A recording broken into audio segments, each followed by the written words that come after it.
오늘 우리에게 주시는 말씀은 고린도전서 10장 23절에서 33절까지의 말씀입니다. 오늘 본문 말씀은 고린도 교회에 있었던 음식에 관한 논쟁입니다. 음식에 관해서 문제가 있었습니다. 왜냐하면 고린도라는 그 지역은 큰 신전이 있었습니다. 큰 신전이 있다 보니까 유럽 각지에 있는 사람들이 모여서 제사를 드리고 그런 종교적 행위들을 하게 되는데, 많은 사람들이 모여들기 시작하니까 어떤 일이 생기겠어요? 그 음식을 제물을 바쳤던 그 음식이 감당을 하지 못하는 거예요. 그러니까 그것들을 이제 일반 시장에까지도 나가게 되고, 그리고 제물이 드렸던 사람들이 그걸 자신들이 먹거리로 사용하거나 그런 일을 했을 때 많은 사람들이 그 신전을 오가니까 우상 섬기는 자들도 뒤엉켜 있게 되고 그런 사람들이 많았어요. 그러다 보니까 믿는 사람들이 음식 먹는 거에 대해서 정하다 부정하다 이런 얘기들이 오고 갈 수밖에 없었죠. 그래서 그것에 대해서 여러 얘기를 했을 때 바로 우상 숭배에 썼던 그 제물들, 그것을 먹을 수 있느냐, 그것이 논쟁이었어요. 그랬을 때 그 앞에 있었던 부분에서 얘기해 주죠. 19절에서 21절까지의 말씀해 보시면 우상의 제물은 무엇이며 우상은 무엇이냐라고 하면서 얘기를 해줘요. 그리고 이방인이 제사하는 것은 귀신에게 하는 것이요 하나님께 제사하는 것이 아니니 나는 너희가 귀신과 교제하는 자가 되기를 원치 아니하노라. 그러면서 21절에 너희가 주의 잔과 귀신의 잔을 겸하여 마시지 못하고 주의 식탁과 귀신의 식탁에 겸하여 참여하지 못하리라. 거룩한 백성들이 먹는 것까지도 이제는 더 거룩한 그 성별을 위해서, 그것을 위해서 더 노력하는 모습들을 찾아볼 수 있어요. 그런데 그때 율법을 이 당시에는 율법주의자를 그 바울이 그것에 대해서 나무랬고 율법 자체를 부인하지 않았지만, 기독교인들이 예수님을 믿고 난 다음에 어떻게 살 것인가 했을 때 율법주의적인 율법을 강요하지 말자라는 모습들이 있었어요. 그렇다 보니 세세한 무엇을 해야 할까, 그 규범들이 생겨지지 않은 거예요. 그러니까 이것에 대해서 고심하고 있을 때 이 바울이 그것에 대해서 논쟁을 정리해 주는 거예요. 신앙인은 구별된 삶을 살아야 된다라는 것이죠. 그것에 대해서 오늘 본문은 특히 우리 일상에서 그리스도인들은 어떻게 살 것인가 라는 부분에서 아주 밀접한 부분에 지침이 되는 말씀으로 많이 사용되어져요. 우리가 살고 먹고 마시고 말하고 행동하고 우리의 마음가짐, 그 모든 것이 하나님의 영광을 하라라는 것. 그리고 33절의 말씀에 있는 것처럼 모든 사람들을 기쁘게 하기 위해서 하는 것. 그리고 모든 사람들에게 유익되게 하는 것. 이것이 그리스도인으로서 마땅히 해야 할 원론적인 규범, 마음가짐이다 라고 얘기하는 거예요. 사실 이 본문이 또 저에게는 유익한 것이 무엇이냐면, 신방을 하다 보면 질문들이 있어요. 그리고 그것 때문에 가정에서 많이 다투기도 해요. 뭐냐면 술과 담배에 관해서. 이거는 100년이 넘도록 우리 한국 사회, 한국 교회에서 논쟁거리예요. 사실 답은 정해져 있어요. 뭘로요? 술, 담배 해야 돼요? 말아야 돼요? 그런데 오늘날 인식은 많이 달라졌어요. 왜? 그게 뭐가 어때서? 라는 인식들이 되어져요. 생각해 보세요. 그리스도인들이 남 얘기처럼이 아니라 우리가 살고 우리의 직업과 연결되어지고 사회생활에 연결되어진다고 했을 때 그걸 두부 자르듯 탁 자를 수 있겠어요? 술, 담배 하지 마세요. 거래처랑 약속하고 거래처랑 뭔가 움직이고 하는데, 그리고 심지어는 남자들 세계에서는 담배를 안 피면 조금 이제 주류에 들어가려면 담배를 안 피면 인정을 못 받아요. 네, 진짜로 그래요. 학창시절 때부터 그래요. 그런 부분들도 있고, 또 그걸 하면 뭔가 과시되는 것 같은 그런 일들도 있어요. 그렇다 보니 신앙인이기 앞서서 내가 살아남기 위해서 하려고 하는 그 모습들, 할 수밖에 없는 상황들, 그랬을 때 두부 자르도 못 자른다는 거예요. 일상에서 남자들은 밖에서 사회생활을 하다 보면 사회에 물이 되는 그 사람들과 살다 보면 이런 일들에 대해서 많은 밀접적인 그 고민거리로 사세요. 그런데 저는 이 유래를 알거든요. 술과 담배에 대해서 그리스도인들이 해야 되는지 말아야 되는지 그 부분, 우리나라를 벗어나기만 하면 자유로워요. 그런데 우리나라에 들어오면 이게 속박이 돼 있어요. 왜 그런지 아세요? 처음에 선교사들이 들어왔는데 특히 평양 땅 같은 데서 거기에서 정해졌을 거라고 유래를 생각해요. 왜냐하면 평양은 아주 대도시였어요. 환락거리였어요. 그런데 거기에서 부흥이 일어나면서 믿는 사람들이 많아지기 시작하니까 어떻게 되냐면 교회를 다니면서 술 먹는 문화, 교회를 다니면서 아편을 하는 문화, 교회를 다니면서 여자들, 기생들과 함께하는 그런 문화들이 그냥 일상이었어요. 왜요? 그냥 해왔던 일이기 때문에. 그러면서 술을 먹고 고주망태에서 저작거리에 널브러지면서 찬송가 부르고. 상상이 되세요? 그러니까 선교사님들이 놀래 자빠진 거예요. 그런데 아이러니한 것은 본인들은 해요. 서양 사람들은 기독교인과 상관없이 술 먹어요. 왜요? 예수님도 드셨잖아요. 이게 문화였단 말이에요. 그런데 우리 한국 땅에 들어와서는 과한 문화가 보이는 거예요. 그러면서 그것이 제재가 됐고 그 품위에 대해서, 그리스도인의 품위에 대해서 강조하기 시작하면서 삶에 대해서 이것이 규약으로 된 거예요. 그런데 사람들이 똑똑해지면서 이걸 아니까 술과 담배 자체는 나쁜 게 아니다, 악한 것이 아니다. 오늘 말씀에서도 있어요. 재물 자체에 대해서는 그게 나쁜 게 아니야. 왜? 주님께로부터 온 것이야. 그런 근원적인 논쟁에 들어갔을 때 아직도 논쟁거리예요. 그래서 그 부분에 대해서 이 말씀이 지침이 되어져요. 즉 구체적으로 들어갔을 때 술, 담배 그래 문제없어, 악한 것이 아니야 그 자체는. 그런데 그것을 먹고 행동하고 하는 부분에서 그 결과가 어떻게 나타나느냐, 과연 그것을 함으로 인생은 살아가는데 뭔가 유익함은 있을 수 있지만 하나님께 영광이 되어져? 그리스도인으로서 불신자들에게 덕목이 되어져? 그런 부분에서 걸려 넘어진다는 거예요. 그래서 오늘 본문 가운데서도 거치는 자가 되지 말라 해요. 걸려 넘어지게 하는 돌과 같은 존재가 되지 말라 해요. 그래서 사도 바울은 그래요. 할 수 있다. 그러나 나는 하지 않는다. 하나님의 영광 위해서 하지 않는다. 모든 사람들의 기쁨을 위해서 하지 않는다. 모든 사람들의 유익을 위해서 하지 않는다.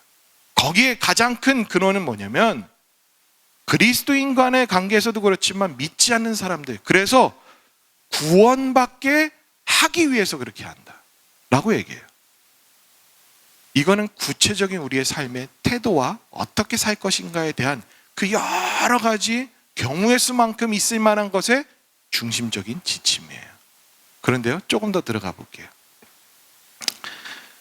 그래요. 일반적인 성도, 신앙생활 별로 하지 않은 성도님들은 그렇게 말해줘서 괜찮습니다. 자연스럽게 끊어집니다. 뭐 이런 식으로는 뭔가 이렇게 우회를 해서 가르쳐 줄 수 있어요. 용납해 줄 수 있어요. 그런데 항존 직분자들이 한다면 어떨 것 같아요? 여전히 안수집사, 권사, 장로가 되었을 때, 제 생략했어요. 님은 다 그 존중하는 직이죠. 그랬을 때의 보편적인 인식은 어떠냐는 거예요. 그래서 남자들이 어느 종교로 많이 가는지 알아요? 예수님은 믿고 싶고 자유롭고 싶어서 천주교로 많이 가요. 왜요? 거기는 신부님들도 하거든요. 이해는 돼요. 이성 부분에서, 결혼 부분에서 막혀 있으니까 그 모든 욕망과 욕구들을 해소하기 위해서 그렇게 한다라고도 이해할 수도 있어요. 그런데 해요. 신방을 갔는데요, 봄이나 가을에 신방을 많이 하잖아요. 갔는데 충격적인 게 있었어요. 막상 마주하니까 저도 당혹스럽더라고요. 알고 있습니다. 뭐냐면 저희 신방을 막 하는데 막 시끌벅적해요. 안쪽 방이 막 그러는데 갑자기 식사하고서 우르르르 나오는데 딱 보니까는 다신부님도 그 있죠, 성의라고 하는 그걸 다 하고 이렇게 막 당연히 얼굴 빨개져가고 근데 문을 여는데 담배 연기가 샤 그런 인식들이 우리에겐 여전히 남아있죠. 그들에게는 그게 거리낌이 아니에요. 거기에서는요, 무슨 모임을 할 때 청년들 수련회를 하거나 그럴 때 술을 짝으로 갖다 놓고 쌓아놓고서 해요. 왜요? 그러면서 교제를 나눠요. 이해되시겠어요? 그런데 그게 불신자들에게 통하냐라고 했을 때 아니에요. 왜냐하면 사회적 인식이 있어요. 기대치가 있어요. 조금 더 다시 돌아와서 그러면 일반 성도들에게는 그럴 수 있는데 항존 직분자들에게는 그 부분이 다르죠. 왜? 무엇 때문에 다를까요? 그럼 더 들어가 볼게요. 목회자가 만약에 한다면 여러분들 용납하시겠어요? 조금이라도 용납하지 말도 못 꺼내게 하겠죠. 상상도 못하는 얘기겠죠. 그 잣대가 뭐냐는 거예요. 그 잣대가 어떠한 기준으로 무엇을 할 거냐, 누구에게는 허용되어지고 누구에게는 허용되지 않고, 우리의 양심적 우리의 생각들은 이만큼 종잡을 수 없어요. 그런데 사도 바울은 아주 명확하게 얘기해줘요. 하나님의 영광을 위해서 그것이 최우선. 그리고 그뿐만 아니라 다른 사람들, 더 나아가서는 진짜 이유는 불신자들, 그들에게 걸림돌 되지 않는 사람이 되기 위해서다. 왜 그 부분에 대해서 다를까요? 잣대가 일반 성도, 항존 직분자, 목회자들에게 왜 다를까요? 책임 때문에 그래요. 책임. 사회적 책임 때문에 그리스도인들은 그러면 안 되지라는 인식이 사회 통념적인, 왜? 그리스도인은 달라야 되니까. 아무리 신앙이 없어도 믿지 않는 사람이어도 통상적으로 인정해요. 왜요? 그리스도인들은 달라야 되니까. 그리스도인들은 하나님 섬기는 자들인 것을 알기 때문에 그들은 달라야지. 왜요? 하나님 살아계심을 아니까. 그러면 좀 더 들어가요. 그러면 성숙하고 무엇인가 모든 공동체에게 인정을 받아서 세워진 직분자라면, 항존 직분자라면 달라야죠. 직위에 따른 책임을 다해야죠. 왜요? 내 인생이니까 살아가는 게 아니에요. 우리는 부름받은 이후로부터는 공적인 삶을 살아가는 존재들이에요. 내 인생이 아니에요. 교회의 일원, 내가 하나 잘못했을 때 교회가 욕먹을 수 있고요, 하나님을 욕먹을 수 있어요. 그런 책임이 다하는 자들, 그랬을 때 하나님 앞에 두려워한다라는 그런 인식들이 있고, 아, 저 사람은 다르구나 하는 인식들과 기대치에 맞을 수 있어요. 그게 사회적 책임, 그리고 직분에 따른 책임, 그것을 해야죠. 그렇다면 우리가 살아갈 때 말, 행동, 우리의 성품, 발자취들, 그 모든 것들이 다 뒤따라와야 돼요. 정말 슬픈 건 우리의 잣대는 이런 말 아세요? 내로남불. 내가 하면 로맨스, 남이 하면 불륜. 그런 잣대로 우리는 살아가요. 내게는 도덕적 기준이 한없이 낮은데 다른 사람에게는 도덕적 기준이 너무나도 극명하게 높아요. 왜 그래야 될까요? 아니에요. 남을 보고서 이러쿵저러쿵 하고 판단할 수 있으면 내 기준에도 맞춰야죠. 다른 사람과의 관계에서 저 사람이 잘못한 것이 있으면 나에게도 철저히 할 수 있는 것. 왜 그렇게 살아야 될까요? 하나님의 영광을 위해서. 그리고 우리가 그것을 다함으로 하나님이 높임 받으세요. 그런 삶을 살아감으로 우리의 삶과 행동과 모든 것들이 믿지 않는 사람들에게 전도지가 돼요. 일상에서 구별되어지지 않는 자를 어떻게 하나님 믿는다라고서 믿는 사람들 따라서 쫓아오겠어요? 그 구별됨, 그거를 우리는 감당하기 위해서 모든 사람을 기쁘게 하기 위해서, 걸려 넘어지지 않기 위해서, 모든 사람의 유익이 된다면 나는 참아야지, 나는 절제해야지 라는 것이 생겨지는 거지. 바로 그걸 얘기해 주는 거예요. 새벽부터 짐을 지어드립니다. 그런데 이게 맞아요. 저와 여러분들이 살아갈 때 주변 사람들에게 인정받으며 사셨으면 좋겠어요. 가장 멋진 사람을 살다 보니까 내가 무엇인가 의식화되어져서 품위 있게 행동하는 그것이 아니라 가장 내가 신경 쓰지 않은 그 삶에 가장 측근, 가장 가까이 있는 사람, 그런 사람들에게 인정받고 걸맞는다라고 소리를 들을 수 있는 사람이 아주 건강하고 멋진 사람이에요. 저와 여러분들은 하나님 앞에서 살아가는 자들입니다.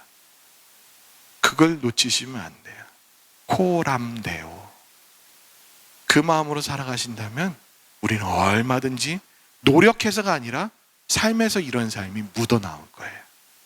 그래서 성숙한 그리스도인들, 이 땅에서 어떻게 살까 하는 데에서 갈등하지 않는 분명한 기준을 삼고 살아가시는 저와 여러분들 될 수 있기를 바랍니다. 기도하시겠습니다. 살아계신 하나님, 주님의 말씀이 또 우리들 귓가에, 우리의 마음의 신비에 새겨집니다. 하나님께서 바울 사도를 통해서 이르신 말씀, 그래서 그 말씀대로 살아간 바울, 그 발자취들을 보며 저희들을 깨닫고 어떻게 살지를 깨닫게 되어집니다. 하나님, 내 인생 내 것이라 여기지 않고 부름받아 옛사람은 죽고 새 사람이 된 저희가, 하나님의 생명으로 살림받은 저희가 하나님 위해서 살아가는 것이 온당함을 깨닫고 하나님의 영광 위에서 살아가며, 또한 내가 은혜 받은 것처럼 믿지 않는 자들, 불신자들이 주님께로 돌아올 수 있는 그 통로로 쓰임받고자 나의 삶을 절제하며 성숙한 그리스도인답게 살아가게 하여 주옵소서. 오늘도 주의 영의 속삭임과 인도하심에 순종하며 살아가는 저희가 될 수 있도록 인도하여 주옵소서. 예수님의 이름으로 기도드리옵나이다. 아멘.